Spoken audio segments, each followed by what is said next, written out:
Welcome back. Thank you so much for joining us, Congressman. It's always an honor to have you in studio. Thanks, Troy. We always try to make time, so thanks for having us. I appreciate that. You're leaving soon, right? Tomorrow, we're going back. We have the vote on the final part of the Build Back Better agenda, which is a lot of our items that we got working on there. So, yeah, we're going to get back there and just see it over the line on the House side, and then it goes to the Senate for their consideration. Want to hear a funny story? Sure. So, Superintendent John Fernandez has been kind of busy. He's been off island on that. He was appointed to that Council of State Superintendents, blah blah blah thing. Important stuff. I don't mean to dismiss it with the blah blah blah. It's just when I don't know the proper names of things, I just say blah blah blah.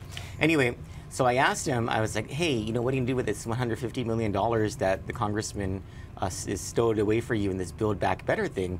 And he was like, what $150 million? So now he's all excited about this $150 million. He's supposed to be getting back to me after he talks to his team about what exactly he wants to do with that money. But I mean, I can tell you that people in education are happy about the help that they're getting because of your push for them. Well, on that particular sum, we need to go back and recheck the final bill. Because that actually may have been a casualty in this final in this final process. Yeah. Really? By the Senate? No, they came back with a need to tighten up dollars more. Okay. And I think so everything on the Natural Resources Committee that we're on, and everything on the Financial Services Committee that we're on, and all the other components that we worked on directly, we were able to hold on to, but the stuff in the Education Committee kind of got squeezed out. So we'll let everybody know. We're going to wait until after the bill passes to give a final update on what's going to the Senate. Okay. And also to give an update on what was recently signed into law, the infrastructure package. Okay. Well, you know, Congressman, there's undoubtedly you've gotten things done as a member of the U.S. House of Representatives for Guam the past, was it 3 years now? Not even 3 yet. Not even 3? Almost 3. It's 2.5. 2.5 years. Yeah, it's more than 2.5 years. Almost 3, yeah. You're in your second term, and there are a bunch of things that you've been able to get accomplished. I know you like to say you and your staff, right? That's whenever you talk about you and your staff get these things accomplished. So you and your staff have gotten these things accomplished that for decades and decades we've been wanting Congress to take care of. The Earned Income Credit, war claims, MIP, SSI might actually become something, right? So there's almost nothing left except for the funding needs that the military funding, labor funding, etc., right? So the big question now, the big political question on Guam is Mike San Nicolas running for governor? Congressman, I'm not going to ask you if you're running for governor. I'm asking, are you preparing to run for governor? We are. Okay. We're definitely preparing, and I'm not talking about in the campaign or political sense. We're just really dialing into and drilling down on the legacy problems that our island has been suffering from. Because if we are going to make this shift, it's going to be to go in there and resolve these things. So you covered earlier the return of ancestral lands. We're going to make sure that becomes a priority issue. Please do. We're drilling down on the land trust that's been around since 1995 and has a list thousands of names long that isn't going anywhere. I mean, we resolve legacy issues in the Congress, in an environment that's much more difficult, and we look back here at home and we see these legacy issues. We see these families and we see a lack of confidence in our government because we just can't close out what we're responsible for. And so if we do this, we are absolutely looking at all the areas of work that we're going to get done, because that's what we're going to focus on doing if this is something that we do. So let's just, I want to ask you if you, I beg your indulgence here. I want to ask if you can, for lack of a better term, play along with this. Okay. Let's play If You Were Governor, okay? And I want to there are a couple of major topic areas that are affecting the daily Guamanian. One of them is our cost of living and taxes, and the other is crime. So can we have this conversation as though you were governor? Because there are solutions that as a congressman you cannot provide because you do not have access to making executive decisions. But if you were the governor, talk to our audience, if you may, about the solutions that you might have in mind for these areas. So let's start with taxes and the cost of living. Governor Lulian Guerrero right now is in New York.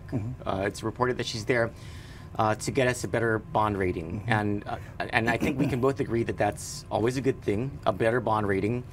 But it's how that might come about that just irks the living crap out of me. And I'm sorry if I'm being too vulgar here, but part of the argument that she is undoubtedly going to make to our creditors and our credit rating agencies is that we have a tax base that has provided more financial solvency because we have this 5% BPT. And I don't know about you, I don't know if you're paying attention to many of the local details happening in the spending going on in our island, but there is some stupid spending that's happening in the local government of Guam.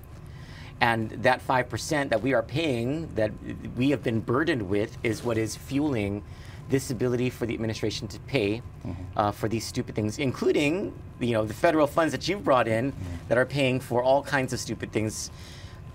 Let's start with that. Well, it's a big place to start from. First of all, you know, the governor going to New York for the bonds, like you said, it's never a bad thing, but these rating agencies, they're going to make their decision not necessarily because the governor went to visit them, but because of the financials.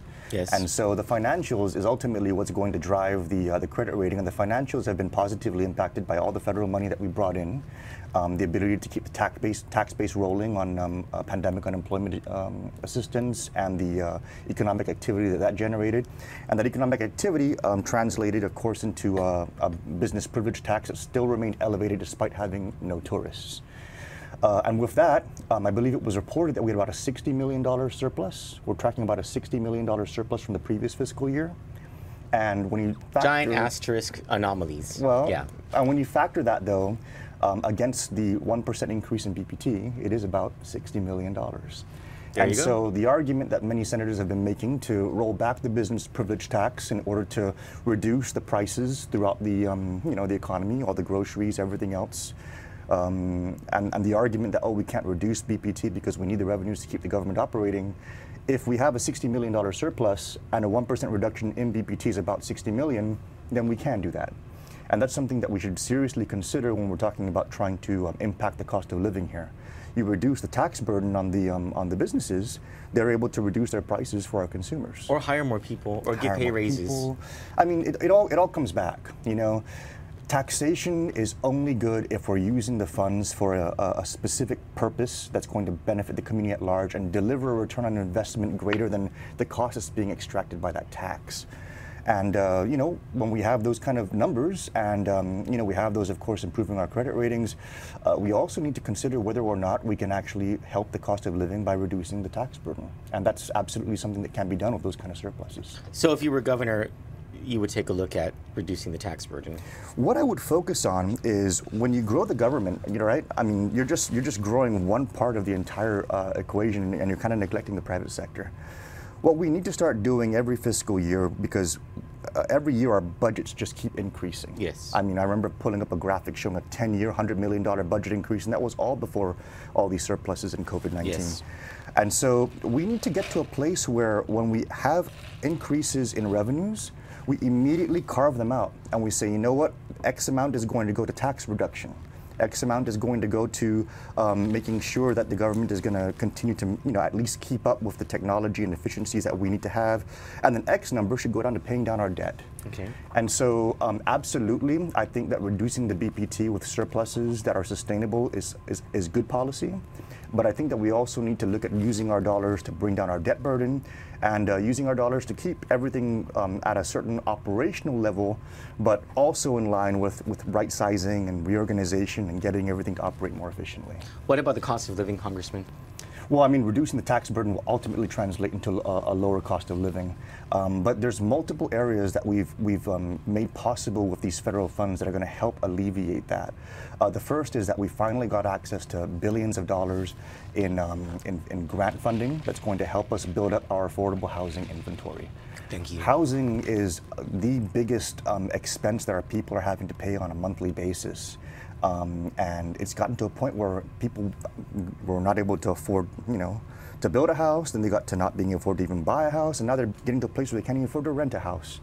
And a lot of it has to do with the lack of affordable housing inventory, because the reduction in inventory is causing the market pressures to keep prices high. Once we get that inventory to grow, prices can start stabilizing and coming back down. And so we have, like I said, billions of dollars in grants for that. For the first time in this bill, we're also going to have billions of dollars for grants for housing for people with disabilities and for senior citizens. So building up that inventory is going to be key, and having good local policy that's going to focus on that will be very, very helpful. And part of that local policy is getting the whole process for building housing and getting that inventory up, getting that all streamlined. You know, because a lot of these developers and a lot of these tax credit opportunities that can bring in these affordable housing units, you know, the complexity of doing it on Guam, because there's just, you know, 1 minute you walk in and one question is answered one way, the next question is answered another way. It's a turnoff for that to be for that to happen. And so, you know, helping those things to be streamlined and improved, bringing down the cost of housing using those available funds by increasing the inventory will be helpful in at least reducing the cost of living from a housing basis. Dropping the BPT will help us to reduce the cost of living on you know, food and household goods. And then we have the ongoing, never-ending battle of gas prices. You know, what do we do with that? And I have a super radical idea on that. If we're able to really get the legislature behind it and get the public behind it. And what we can do is, I've actually seen the numbers. I had a liquid fuel insider come to me. And he came, you know, set up the meeting, said, hey, Congressman, I want to talk to you about gas prices. And, you know, I was like, okay, this guy's in the industry. He's going to come in here and sit me down and give me the sing-song about why the prices are where they are because they're supposed to be. The opposite happened. You had a whistleblower come in. Not so much a whistleblower, but someone who came in and just showed how disproportionate our fuel prices are compared to everywhere else. And he came in and he broke it down, and he basically showed me the cost to buy the fuel, how much it costs, the cost to ship it, the cost to store it, the cost for taxes on it. Basically, what's all part of what you would call the landed cost. And then he said, this is the landed cost of fuel, and this is how much they're charging today at the pump. It was a 70% markup. Wow. A 70% markup to landed cost.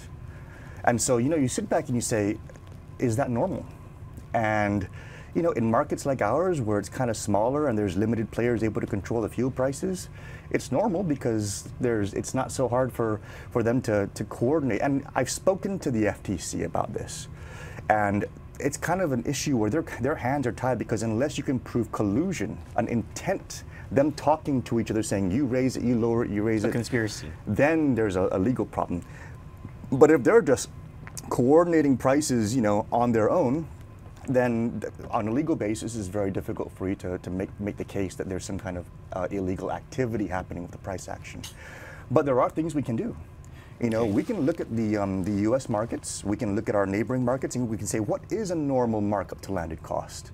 And then we can say, you know what, liquid fuel companies, if you don't begin charging a more reasonable rate to landed cost, then we're going to tax it at 100% above that margin and rebate it to the people. Oh, so that's the... That will basically chop the knees out from under them, because they'll be like, well, there's no profit to be made above 40%, so I guess we'll just cap it at 40%. Oh, that is a radical idea. It's a radical idea, but it's something that it's action we can take. We can take back the fuel pricing environment if we had the wherewithal to do so. Of course, you're talking about big players on this island, but we've never really allowed ourselves to be influenced by big players. So those are ways we can bring down fuel prices, food prices, housing costs. And it's going to require a concerted effort to do so. Awesome. Well, so you've always been the radical idea person, so much so. So just full disclosure, one of the reasons that we're so kind to Congressman San Nicolas here at Kandit is because, well, we've actually been friends since high school, and we've butted heads a couple of times too, and that was always fun. That was actually like those were the explosions happening, and I remember those. So I have visuals in my head still. I'm picturing a guy climbing over a wall. But Congressman San Nicolas has always been one of those out-of-the-box thinkers. But there was a period when we were politically in different places. And that was when I was a part of the Calvo administration, and he was a senator, a rambunctious senator in the Guam legislature. Congressman San Nicolas is actually one of one of three people in the, oh, your microphone fell down. One of three senators who really made the biggest difference in terms of the timely payment of tax refunds. The first, of course, was Speaker Ben Pangilinan, the late Speaker Ben Pangilinan. And then the Speaker got sick during the term that you came in as a freshman. So it was the young Senator Mike San Nicolas, and then it became Vice Speaker and then Speaker B.J. Cruz joining in with you. You guys were always in the fight against the big bad Calvo administration. And I was part of the big bad Calvo administration. And here was one of those times where Governor Calvo told me to rail against Speaker Ben and you, but I couldn't say bad things about you because you were my friend. He always got mad at me or always teased me for being your friend. But can you play that little clip, Zach, of look at me, look how young I was. Oh my. Talking about tax refunds. Oh my. I was actually talking smack about, he told me to talk smack about Speaker Ben, you, and Senator Rory Respicio. Oh.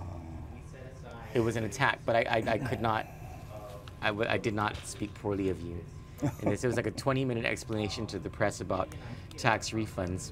Now here's Congressman Mike, well, Senator Mike San Nicolas. You can go ahead and pull this shot.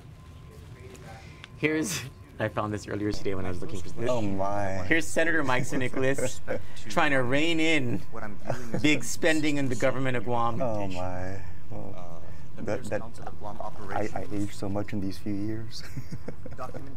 I have aged. Oh man. I've gotten fat in these few years. There's like no gray in that beard. Look at this beard. There's like gray on this beard. This one document that Okay, you can go ahead and pull the shot now. Oh, memories. Well, I wanted to make a comment about consistency because over the years you've been the responsible Guam guy. Is that what we can expect if you are? What can we expect from you in terms of,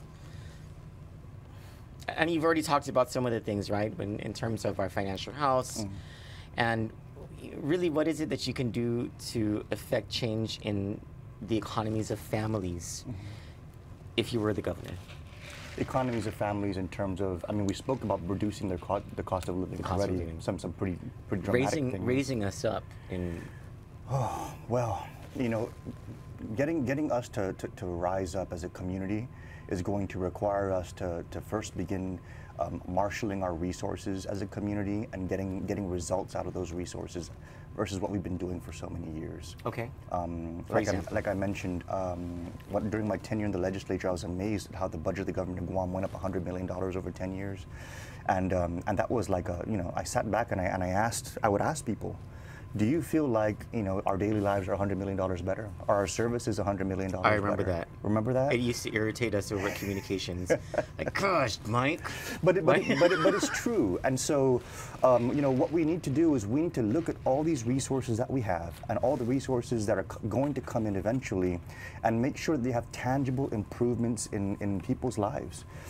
So that, people who are working and people who are struggling to provide for their families are at least going to be able to see improvement, and see things starting to get better. And once that begins happening, we're going to be able to really fix the morale problem that we have as well.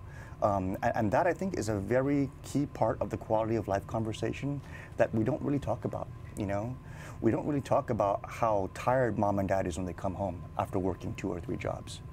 We don't talk about how tired the kids are after, putting in a full day of school and having to do all their homework and then, just struggling to be able to keep up in this COVID environment right now. And so the morale, it's one of those hidden things that just begin eating away at the core of families, and then it turns into greater problems. It turns into addictions. It turns into drugs. It turns into It turns into child delinquency and people and families and their children not, just not getting the kind of education that they need to get in order to be able to really lift themselves and their own families out of their situations. So we really just need to focus our resources on delivering outcomes for our people and getting that morale component to increase, because in the end, the government isn't going to make families better. Families are going to make themselves better. And the government isn't going to make families, as you mentioned, more prosperous, they're going to do that on their own. But we need to reinstill that confidence and that hope and that feeling that there is a future to build here. And the government can help with that by taking the resources that we have and delivering on outcomes that our people are going to be able to see and say, yes, things are getting better, things are improving.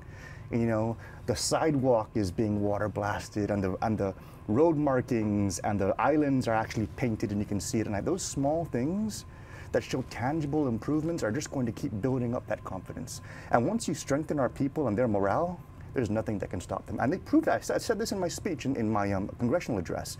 If our people can pull us through COVID the way they have, then imagine what they can do when they finally have a system that they can believe in. And that's ultimately what it's going to boil down to.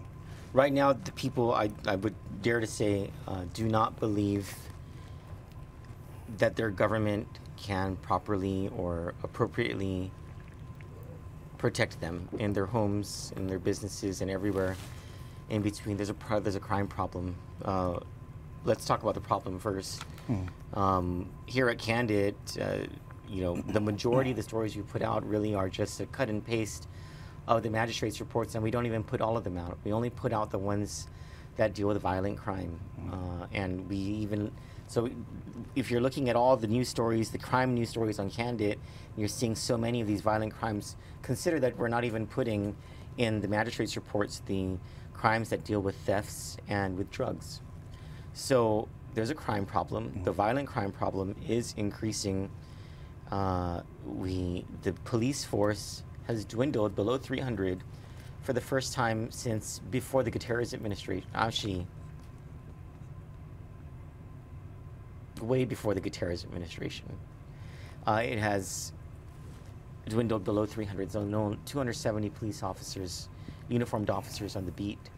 They're underpaid, they're understaffed, and we see a whole bunch of criminal investigations that have gone unsolved. Congressman, if you were the governor, what is it that she would change about that? Because change is sorely needed in that regard.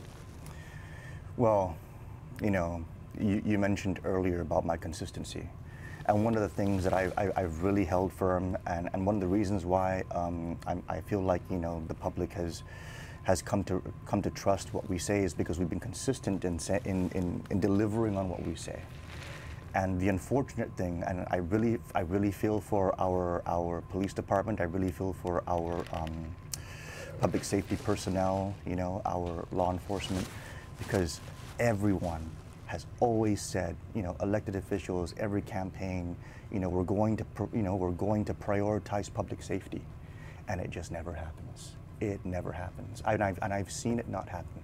I remember sitting in a hearing when I was a local senator, and the chief of police at the time, we were trying to give him more money, but front office at the time told him, no, we don't want the money to go there, we want it to go somewhere else. I remember this. So he sat there, and he looked us in the eye and said, no, we don't need the resources. Yep.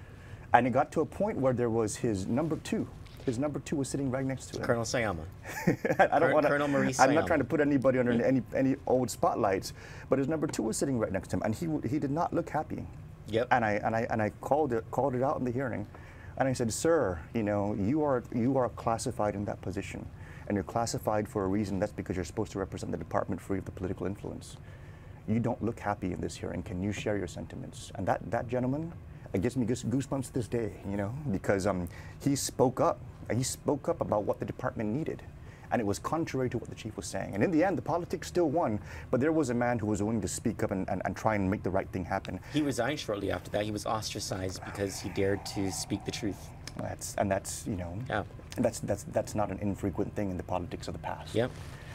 Well, it's the politics happening now. And the politics happening now. Yeah. And so I preface all of this by saying that, when I say that we need to prioritize public safety, those words don't come from a cheap place with me. I reflect on people like that who did things like that, and I reflect on what we're going through today. The first thing we need to do is we need to, of course, prioritize public safety, but we need to give GPD a home.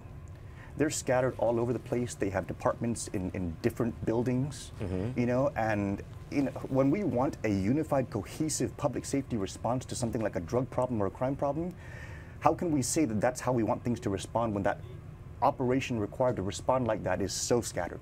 You know, we need to bring them all together. We need to allow them to be able to operate from a single unit and do so efficiently. Okay. Everybody should be talking. Everybody should be communicating. You shouldn't have to go to different buildings to get things done as a police officer. So we're going to build an HQ. I don't, and that's, you're kind of getting ahead of me too, because I don't think we need to build one. Oh, okay. We need to do an asset and inventory of the entire government. What buildings do we have that are underutilized? What properties do we have that are underutilized? And then from there, maximize the efficient utilization of those properties and buildings, so that if agency one is kind of occupying 2 buildings and they can fit into one and free up the asset for another agency, then let's do that.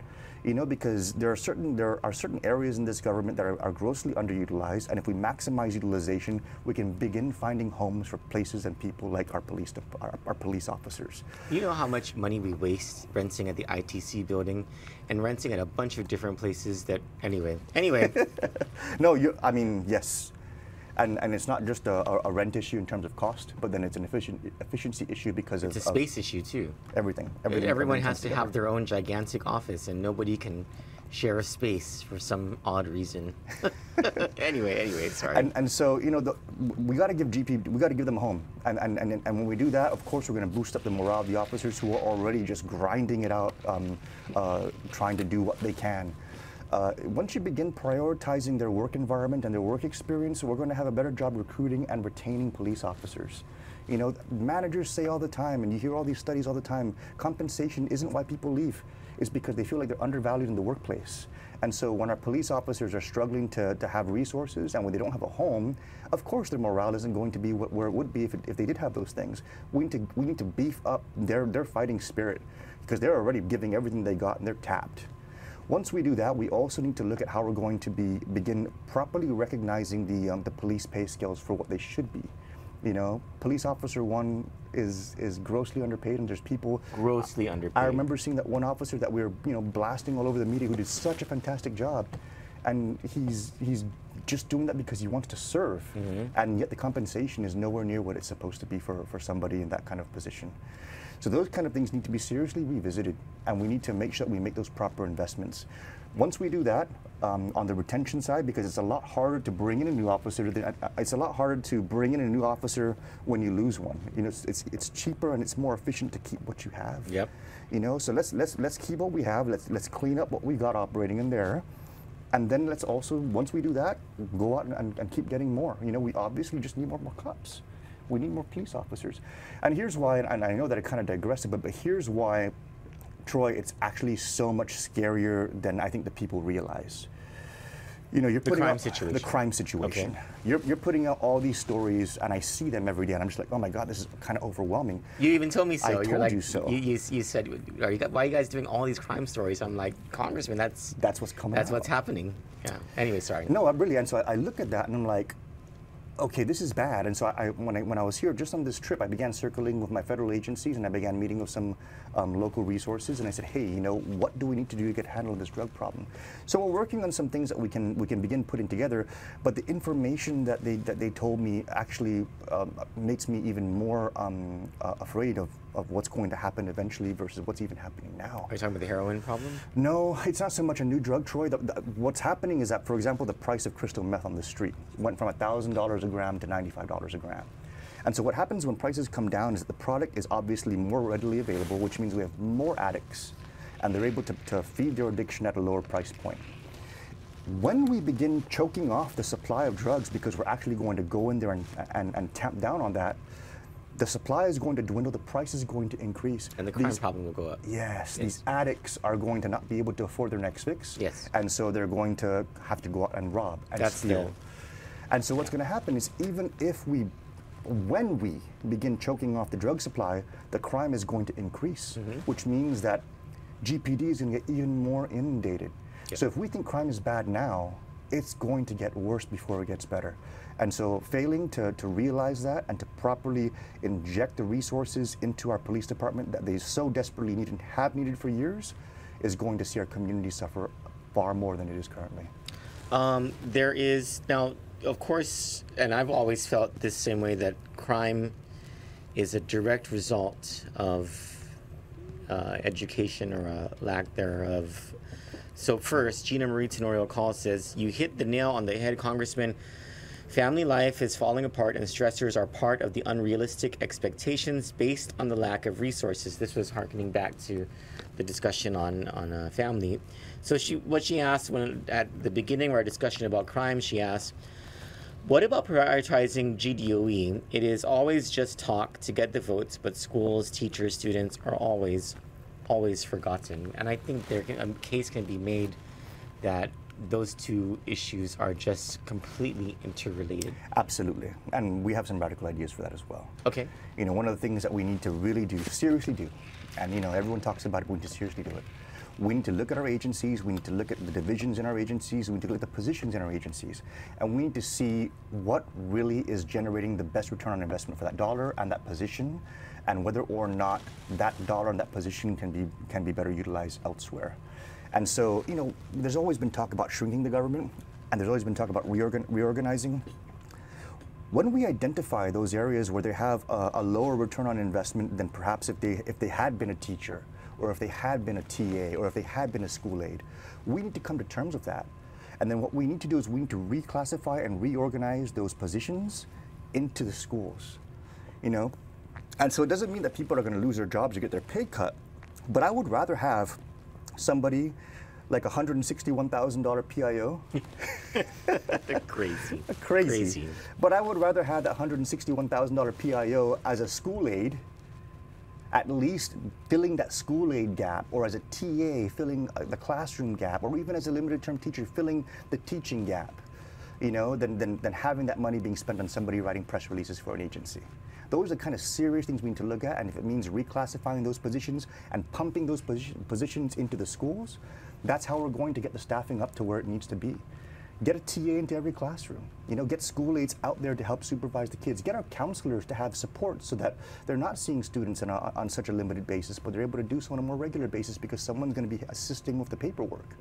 You know, we can get bodies into the agency if we move those bodies from where they're less important than education. We say we're prioritizing education. Let's find those positions and those bodies are in positions that are less important than education and push them in there so the schools have the people. So putting our money where our mouths are.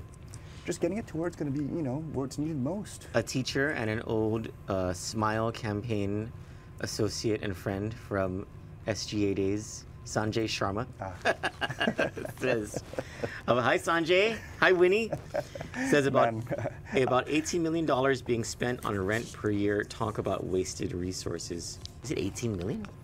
Thereabouts, yeah. Jeez, yeah. That's crazy. Yeah. Sanjay says, most GovGuam employees can increase their pay by over $20,000 for the same job if they work in any other state. Yes, pay is still an issue, says Sanjay. Let's see. Sorry, I thought I saw other questions here. Anyway, so there is the situation with crime. Then there is, it sort of just dovetails from that.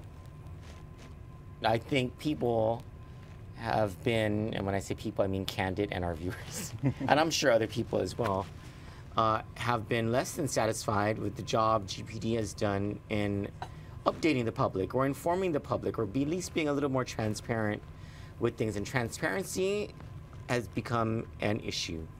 And we thought that it was supposed to have been improving. It was a major campaign promise from the Leon Guerrero administration, for the Leon Guerrero campaign, and it's just sorely lacking. Congressman, what are you going to do to keep Kandit and the rest of the media and the public happy that we can access information, we can get information, we can get answers from not just the governor, but from agencies? It needs to be from the top down, you know? I think that whenever the public, whenever the media has a question, those questions should automatically go straight to the front office, and the front office should be able to provide the answers that the media and the public are looking for. You know, GPD, I want them to focus on law enforcement. You know, I don't want them to focus on trying to answer a FOIA. You know, if the media wants answers from GPD, they should automatically forward that to the governor's office, and the governor's office should get on it and send somebody down there and help them get the answers. You know, there's no reason why the public should not know what is publicly available information. But it starts at the top, you know. Really, and you know this, Troy, no agency will be non-responsive unless the top is saying don't respond. Yeah. You know. Yeah. And you're so absolutely right. it just boils down to that. And so to resolve that, we're absolutely going to have a front office that's going to have designated responsibility on making sure that we are responsive to all those requests. You know, you guys have me on WhatsApp. Yeah. You know, and it's going to be like that. It's going to be exactly like that if we're doing that job. Yeah. You know, you'll be able to send us a question. I think you message the media more than the media messages you at all hours of the morning. It's kind of gotten to that point. Yeah, it used to be. Whoa, but no, yeah. You're completely accessible and transparent. It's just. It's weird. We do our best. Yeah. It's weird. We do our best. And we thank you for it. We're not complaining at all about that. You know what? I'm out of things to ask. You got a running mate? we have some conversations happening in the event that action were to take place. Okay. Yeah, but that would be premature until that final decision has been made. So this is a serious thing. This is a very serious thing. You know, we're really looking at the areas that need our attention and whether or not us vacating this one position and assuming that other one, if the people would have us. What we're going to do, what we're going to fix. You know, it's not about we're going to go into Adelup and Biba. It's going to be there's a job to do. We're going to go in and we're going to do it. What does that job entail? And so we're looking at that because ultimately that's the only reason why anybody should run for any office. So this would be, if it were to happen, a change campaign. You'd be campaigning for people to install you to make changes. I wouldn't necessarily call it change because change implies that something different is happening. I would kind of phrase it that we're going to do what's supposed to be done. Okay. You know, I think that these are things that are just supposed to be happening. You know, people ask us, they tell us, and we appreciate the compliment. They say, you do such a good job in Congress. How are you doing, all these things that took so long before? And I said, we're really just going there and grinding. We've identified where the problems are. We figure out the best ways to resolve those problems, and then we just worked our tails off to get those results. That explains the white hair I see. I'm telling you, man, it's all over. and we may be asking for more, but that's ultimately what all it's going to be. It's not going to be about changing anything necessarily. It's just going to be doing things the way they're supposed to be done.